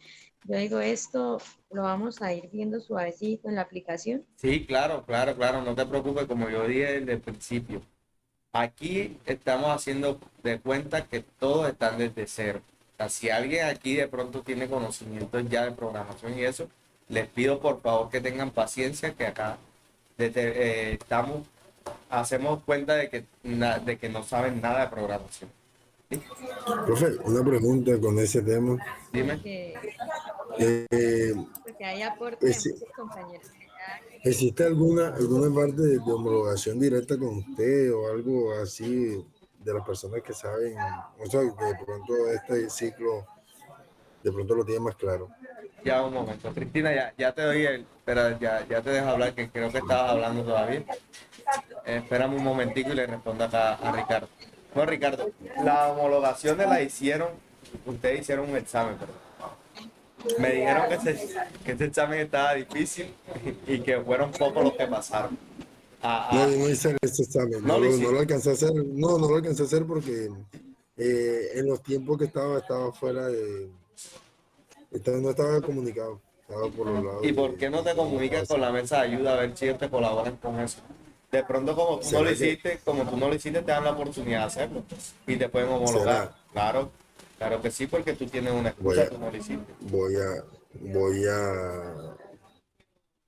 escribir para ver si existe esa posibilidad. Claro, sí, porque es bueno, porque si ya tú sabes todo esto y todos estos conceptos y toda esta parte, pues bueno, como lo ven. ¿Ok? que la homologue y Ya crearon esa- espere. pero ¿será que de pronto por los temas de que ya están los horarios escogidos, de que los grupos ya están formados, será que No, pero se yo digo podrá? que de pronto sí te ayudan. Yo te Sí, escribe manejo. la mesa ahí entonces. Sí, claro, escribe.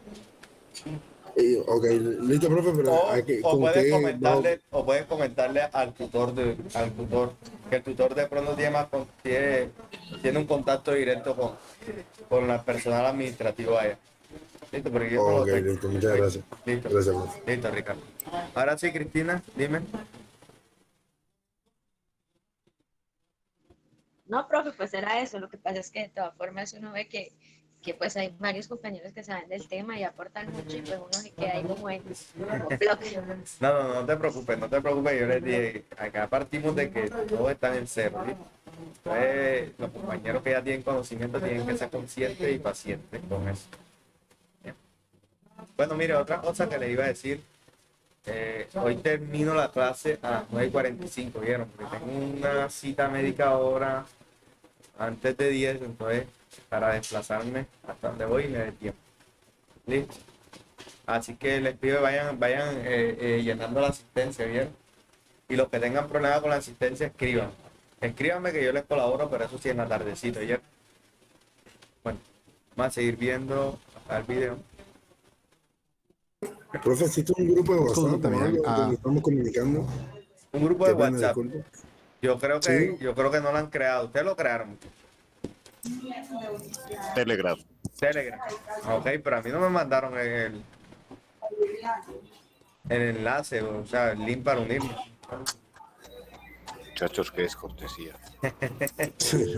Deberíamos crear uno de WhatsApp que es de pronto el Vea, medio más rápido de todos. Como quieran, créenlo de WhatsApp o de Telegram. La verdad es que con Telegram los archivos, hay archivos, les dejan subir archivos más grandes y bueno, este tipo de cosas Telegram. Pero bueno, si lo crean de WhatsApp, por mí no hay ningún problema. Listo, entonces vamos a seguir.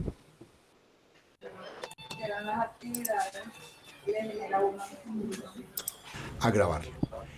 En resumen, en este video hemos visto uno de los conceptos fundamentales en programación, el concepto de algoritmo, que hace parte de la fase de algoritmos del método ideal. Vimos que una forma de representar los algoritmos es el pseudocódigo y los diferentes tipos de algoritmos o de control de flujo que hay. Los algoritmos secuenciales, los algoritmos condicionales y los algoritmos cíclicos o repetitivos. Bueno, hemos llegado al final de este video. Como siempre, muchas gracias por verlos y las recomendaciones de siempre. Hacer los ejercicios, hacer los talleres, trabajar en los laboratorios, preguntarle a los tutores, en fin, todas esas actividades que nos van a llevar a lograr el objetivo en 8 meses. Nos vemos. Chao. Listo, entonces vamos acá a realizar este cuestionario. Rapidito. Listo, entonces, las instrucciones de un algoritmo deben ser: seleccione las que considere correctas, precisas, ambiguas, finitas. Finitas. Precisas, finitas. Precisas. Algorítmicas. Listo. Bueno, vamos a ver acá la 2. El orden de las instrucciones en un algoritmo no importa siempre y cuando se conserve la misma cantidad de estas. ¿Falso o verdadero? Falso. Falso. Así es. Falso. Así es.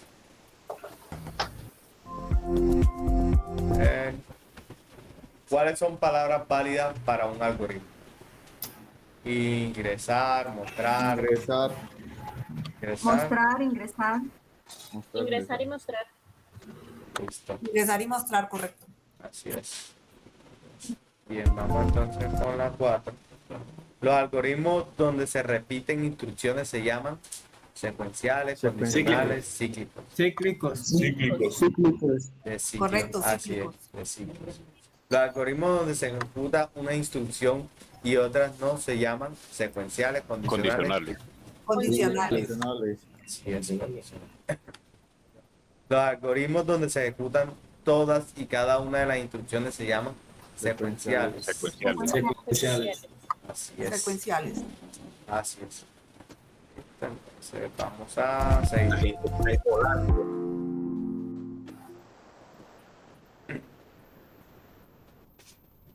A llenar este rompecabezas otra vez.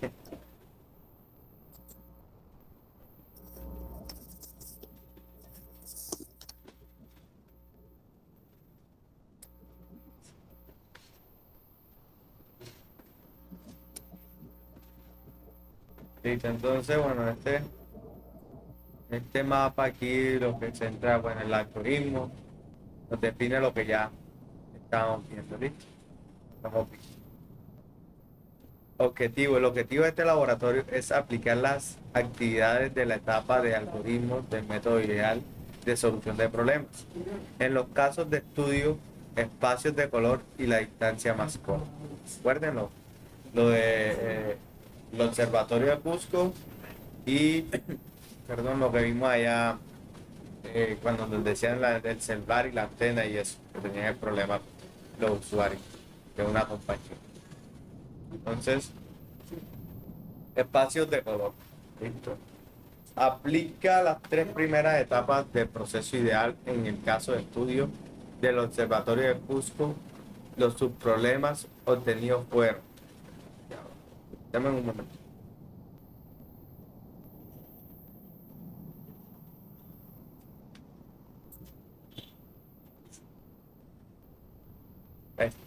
Bueno, ahora sí. Aplicar las 3 primeras etapas del proceso ideal. En el caso de estudios del observatorio de Cusco, los subproblemas obtenidos fueron. Estos fueron los subproblemas obtenidos. Miren. Convertir de YQ a RVA. Convertir de YQ a Y sub B, a Y, C sub B y C sub R. Convertir de RVA a YQ y bueno, listo, las otras conversiones. Recuerden que nos dieron 6 tipos de conversiones, pero hay que tener en cuenta que había unas conversiones que no eran directas, ¿sí? Entonces nos tocaba realizar un paso más, convertirlo a una, de pronto, un tipo de imagen que se dejara convertir con conversión directa y después de tener ese tipo de imagen que sí tuviera la conversión directa a la que nos estaban pidiendo, realizar el problema. ¿Listo? Siempre nos tocaba meter un paso más. Entonces, aquí vemos las conversiones, ¿listo? Vemos todas las conversiones y vamos a pasarlas. Si quieren ustedes la dejan en esa parte y vamos viendo acá, o no sé, para tenerla en cuenta después. Dice, requisitos del software. Para cada subproblema se debe definir al menos un requisito de software. A continuación, se representan los 6 requisitos respectivos. Convertir de YQ a RVA. El programa debe convertir los valores del formato del espacio de color YQ a los valores del formato del espacio de color RVA, aplicando la conversión directa utilizando la fórmula dada en la tabla, en la etapa de definición del problema. ¿Listo? Entonces aquí tenemos un primer requisito de los 6 requisitos. Si yo paso a pasar rápidamente. Aquí está un segundo requisito. Todos son de la conversión. Todos son de la conversión. Vamos a esperar hasta que ya nos pida otra cosa. Listo. Algoritmo. Por cada requisito del software se debe escribir un algoritmo en pseudocódigo. Algoritmo convertir YQ a RVA. Entonces, leer Y, vean, leer Y, estamos leyendo primero Y. Leer I, leemos I, este es el pseudocódigo de la conversión, ¿listo?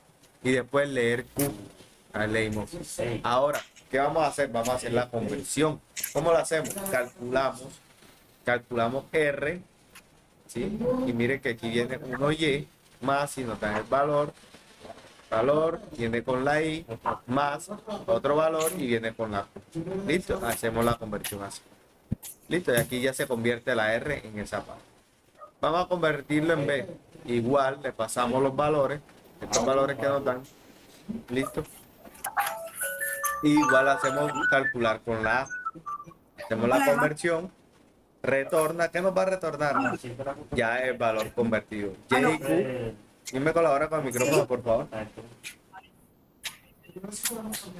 Micrófono. A mediodía está llegando. Ya. A las 2 de la tarde exactamente creo que está llegando.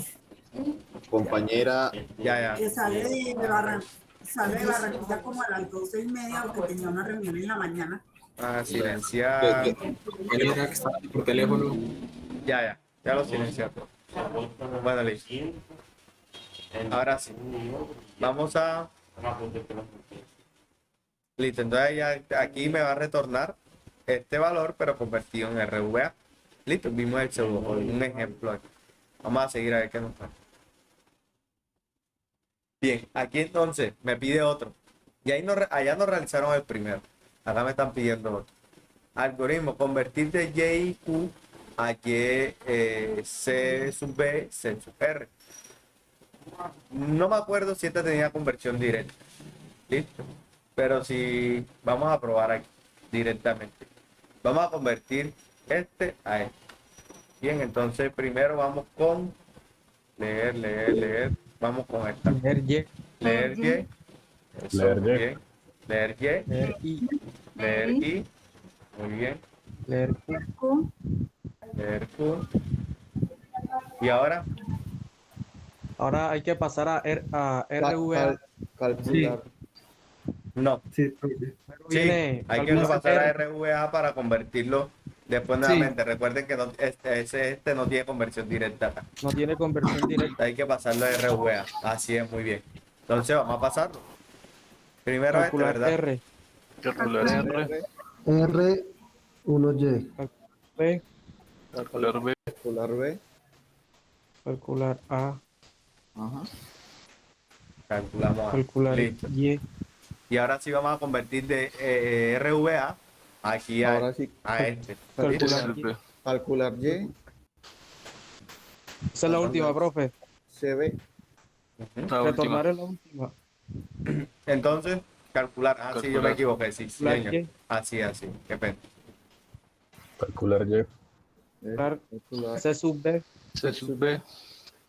luego Y C luego sub C R. sub R.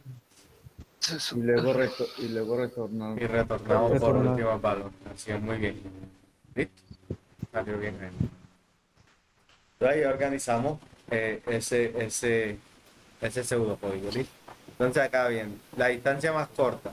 Al aplicar las tres primeras etapas del proceso ideal, bueno, el caso de estudio de la empresa OLI CCA, los subproblemas obtenidos fueron solicitar las coordenadas de cada dispositivo en la ruta, calcular la distancia entre celular 1 y antena 1, calcular la distancia entre antena 1 y central de OLI, calcular la distancia entre central OLI y la antena 2, calcular la distancia entre antena 2 y celular 2. Listo, realiza la suma de los resultados de las cuatro distancias anteriores. Hay que tener en cuenta primero que calcula el celular 1 antena 1, de antena 1 a central OLI, de central OLI a antena 2, primero antena 2 y después antena 2 a central. Listo, vamos a ver. Aquí nos tira los requisitos. Los requisitos, calcular distancia entre celular 1 y antena 1. Dadas las coordenadas cartesianas de la ubicación del celular 1 y de la antena 1, se calcula la distancia aplicando la fórmula de la distancia entre los puntos. Pero aquí viene el otro. Ahora vamos a hacer. ¿Listo? Entonces, ¿qué debemos hacer primero? ¿Qué dice usted? Verificar las coordenadas. Leer las coordenadas. Leer las coordenadas. Muy bien. Después, La coordenada de la antena.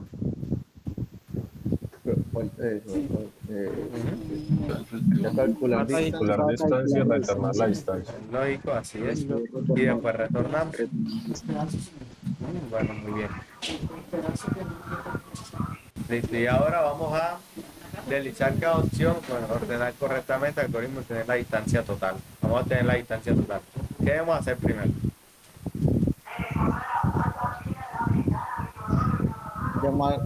Llamar, calcular distancia celular 1, antena 1. Ya. Me parece que yo no la puse bien. Ahora sí.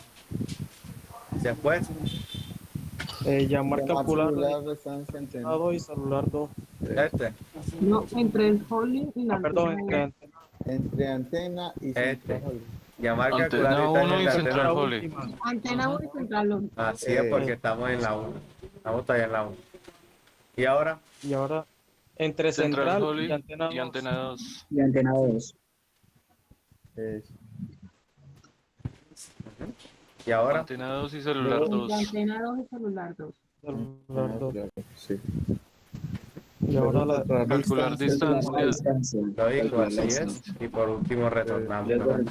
Retornamos el balón. Está muy bien.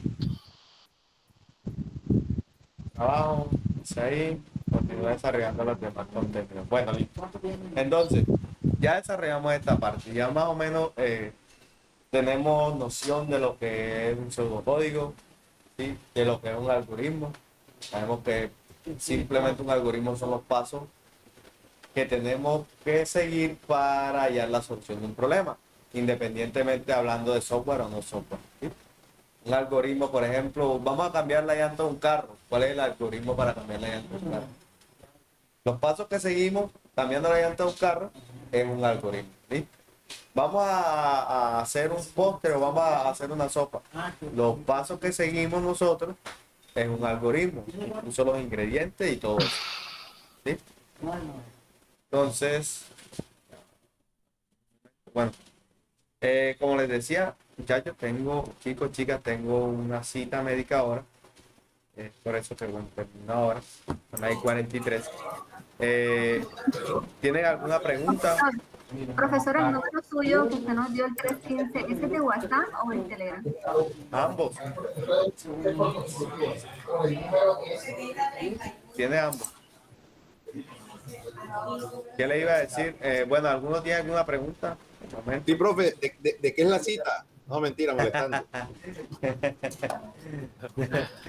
La verdad, ¿cómo así? No lo va a acompañar la cita, profe. No, está bien, está bien. Segundo, que no quiere aprobar el curso. No, quiere ser amigo del profe. Así es, así es. Así, profe, Hombre, cuidado, yo. De pronto es médico y le quiere una consulta. No. Profe, no pues olvide ingresar al grupo ahí de Telegram, ahí está el enlace. Listo, bien, ya lo miro. Muchas gracias, compañeros, a todos, al profesor. Tengan un feliz día a todos. A Listo. ustedes muchísimas Igualmente. gracias, profe, muy gentil y muy agradable la clase y muy interesante. Gracias, Listo. profe. Que le vaya bien en la cita. Feliz día para todos. Bueno, sí. Gracias, compañeros. Buen día. Bueno, que pase Lo muy mismo, bien. chao. Listo, gracias a ustedes por la atención prestada. Bueno, ya saben, los que tengan problemas con la asistencia me escriben que yo les colaboro después de 2. Sí. Hasta luego, que pasen bien. Listo. Chao. Gracias, profe. Listo. Gracias, profe. Hasta luego, con mucho gusto.